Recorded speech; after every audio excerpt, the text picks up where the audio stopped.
तो dear student, अभी मैं आपको लेक्चर नंबर 2 बताने जा रहा हूँ इलेक्ट्रोस्टैटिक्स का। कल बताया था मैंने कि दो चार्ज है Q1 और Q2 और जिसका पोजीशन वेक्टर R1 और R2 है। तो हमने फाइंड किया था कि चार्ज 2 पे चार्ज 1 के कारण कितना फोर्स लगेगा या चार्ज 1 पे चार्ज 2 के कारण कितना फोर्स लगेगा, है ना। तो उसके लिए मैंने डिराइव किया था फॉर्मूला, मैंने ये फॉर्मूला था इसमें मैंने बताया था। इसको और एक बार रिपीट कर देते हैं। ये रेक्टेंगुलर कोऑर्डिनेट सिस्टम है, दो चार्ज Q1 है और एक Q2 है। R1 Q1 का पोजीशन वेक्टर है, R2 पोजीशन वेक्टर है Q2 का। तो आपने क्या निकाला था, force on 2 due to charge 1। तो उसका फॉर्मूला क्या निकाला आपने कि Q1 Q2 by 4πε0 R2 minus R1 divided by R2 minus R1 का मैग्नीट्यूड का पावर Q, है ना। तो सबसे पहले R2 क्या था, जिस पे चार फोर्स निकालना है उसका पोजीशन वेक्टर। R1 क्या है, जिसके कारण निकालना है, जो फोर्स लगा रहा है उसका पोजीशन वेक्टर। क्लियर। तो ये कल मैंने डिस्कस किया था लेक्चर 1 में।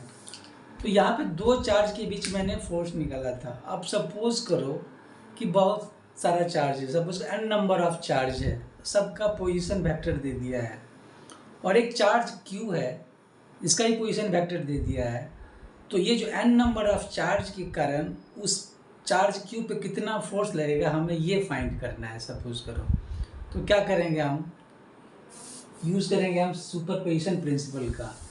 तो जो चार्ज Q है, Q1 उस पर कितना फोर्स लगा रहा है वो निकालेंगे, फिर उस चार्ज Q पे Q2 कितना फोर्स लगा रहा है वो निकालेंगे। इस तरह nth चार्ज कितना फोर्स लगा रहा है Q पे वो निकालेंगे और लास्ट में सबको हम क्या करेंगे, हम जोड़ देंगे, वही निकलेगा हम फोर्स ऑन चार्ज Q। तो यही मैंने डिस्कस किया है। एक रेक्टेंगुलर कोऑर्डिनेट सिस्टम है जिसमें Q1 से लेकर Qn तक n नंबर ऑफ चार्ज है, सबका पोजीशन वेक्टर दे दिया R1 R2 R3 से लेके Rn तक।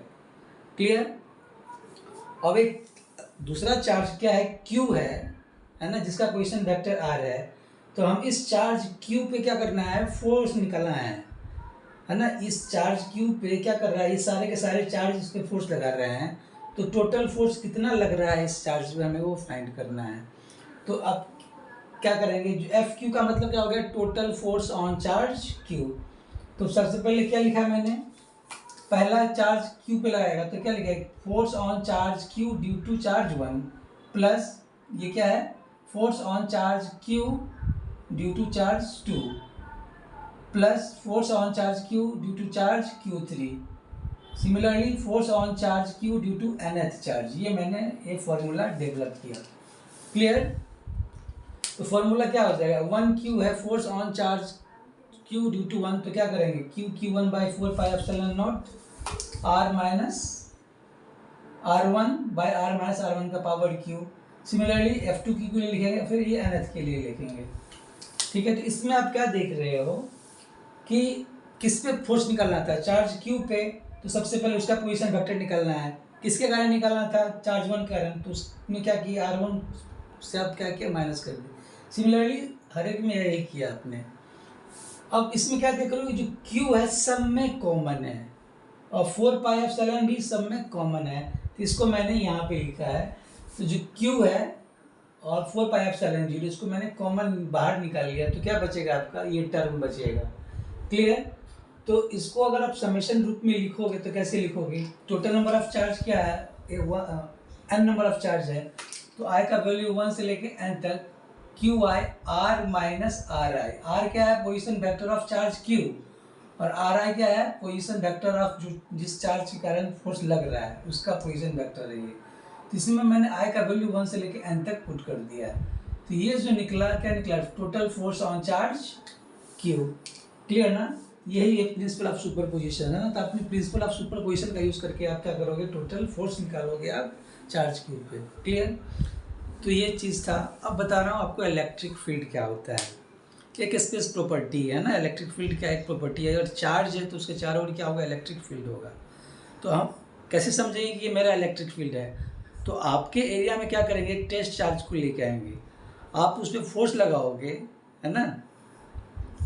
तो जितना फोर्स लगाओगे और उस चार्ज से डिवाइड कर दोगे, वही क्या निकलेगा, इलेक्ट्रिक फील्ड निकलेगा।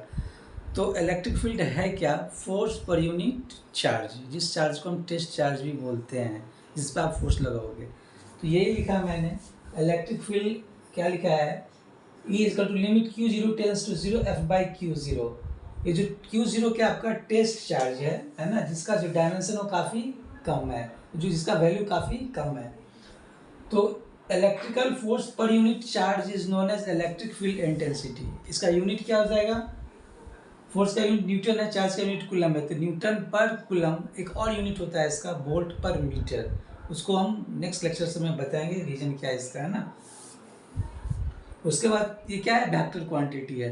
तो इलेक्ट्रिकल फील्ड क्या हो गया? Force per unit charge is known as electric field. It is a vector quantity, its unit is a newton per coulomb या वोल्ट पर मीटर।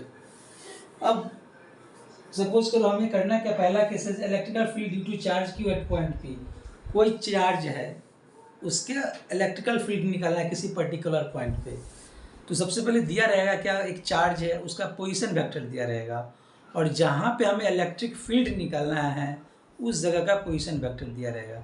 तो इलेक्ट्रिकल फील्ड निकालने के लिए क्या करेंगे, जिस जगह पे हमें इलेक्ट्रिकल फील्ड निकालना है वहाँ पे एक चार्ज, टेस्ट चार्ज हम रख देंगे, और फिर उस टेस्ट चार्ज पे फोर्स निकालेंगे, और उस फोर्स को उस टेस्ट चार्ज के मैग्नीट्यूड से डिवाइड करेंगे, तो वही हमारा क्या हो जाएगा, इलेक्ट्रिक फील्ड हो जाएगा उस चार्ज क्यू का। तो सपोज करो ये आपका एक रेक्टेंगुलर कोऑर्डिनेट सिस्टम है, चार्ज क्यू है जिसका पोजीशन वेक्टर आर डैश है। अब इस चार्ज के कारण हमें इस चार्ज का इलेक्ट्रिकल फील्ड निकालना है, इस पॉइंट क्या हमारा पी पे निकालना है, जिसका पोजीशन वेक्टर क्या है, आर है। क्लियर? तो करेंगे क्या, इस पॉइंट, जिस पॉइंट पे हमें इलेक्ट्रिकल फील्ड निकालना है वहाँ पे एक टेस्ट चार्ज को रख देंगे, तो Q0 रख दिया मैंने। अब इस पे क्या करेंगे, फोर्स निकालेंगे। अब इस टेस्ट चार्ज पे कौन फोर्स लगाएगा, ये चार्ज Q जो सोर्स चार्ज है। तो ये मैंने जो लिखा है, क्या लिखा है, force on Q0 due to Q। Clear? तो अब जानते क्या, इलेक्ट्रिकल फील्ड इक्वल टू क्या होता है, फोर्स पर यूनिट चार्ज। तो अब बताओ एफ क्यू, ये जो चार्ज होगा Q0 है ना, तो क्या करेंगे, 1/Q0 ये लिख दिया मैंने। फोर्स क्या हो जाएगा, Q0 डिवाइडेड बाई 4πε0। अब किस पे फोर्स निकालना है, Q0 पे, तो उसका पोजीशन वेक्टर लिखेंगे। उसका पोजीशन वेक्टर क्या, आर है। किसके कारण निकालना है, इस सोर्स चार्ज कारण, जिसका पोजीशन वेक्टर क्या, आर डैश है।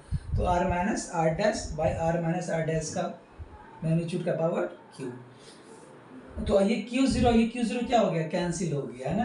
तो क्या देख रहे हो कि इलेक्ट्रिकल फील्ड क्या हो गया, Q/4πε into R dash minus R by R dash minus R का पावर क्यू। तो जब भी इलेक्ट्रिकल फील्ड निकालना हो किसी चार्ज के कारण, ठीक है ना, तो क्या करेंगे हम, उस चार्ज का जो वैल्यू है Q, उसको 4πε0 से डिवाइड करेंगे। फिर जिस पॉइंट पे हमें इलेक्ट्रिकल फील्ड निकालना है उसके पोजीशन वेक्टर में से इस चार्ज का, जिस चार्ज का इलेक्ट्रिकल फील्ड, उसके पोजीशन वेक्टर से आपको क्या करेंगे, माइनस कर देंगे, और फिर उसके मैग्नीट्यूड के पावर Q से उससे हम डिवाइड कर देंगे। तो यही क्या निकल जाएगा, electrical field of this charge Q at a given point. अब मान लो कि बहुत सारा चार्ज है, n नंबर ऑफ चार्ज है, उस चार्ज के कारण किसी पर्टिकुलर पॉइंट में हमें इलेक्ट्रिकल फील्ड निकालना है। तो वही करेंगे, यूज ऑफ सुपरपोजिशन करेंगे, है ना, कि हर एक चार्ज की का इलेक्ट्रिकल फील्ड उस पर्टिकुलर पॉइंट पे क्या होगा, ठीक है, सभी चार्ज का इलेक्ट्रिकल फील्ड जो निकलेगा वो सबको हम क्या करेंगे, जोड़ देंगे, तो रिजल्टेंट इलेक्ट्रिकल फील्ड ही निकलेगा। तो जैसे मैंने यहाँ पे क्या करो, n नंबर ऑफ चार्ज है, Q1 से लेके Q1 तक सबका पोजीशन वेक्टर दे दिया है, और हमें क्या करना है, कोई पॉइंट P है, यहाँ पे इलेक्ट्रिकल फील्ड निकालना है इस सभी चार्ज के कारण। तो क्या लिखोगे आप, इलेक्ट्रिकल फील्ड एट P क्या हो जाएगा, E1 + E2 + EN। क्लियर?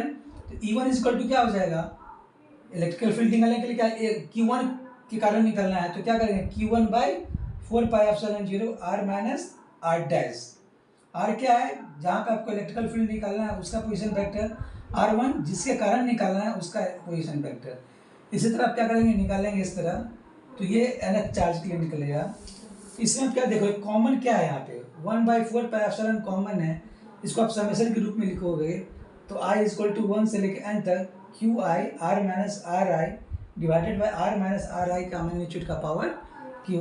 तो यही निकला क्या, electrical field at point P due to N number of charge. Thank you.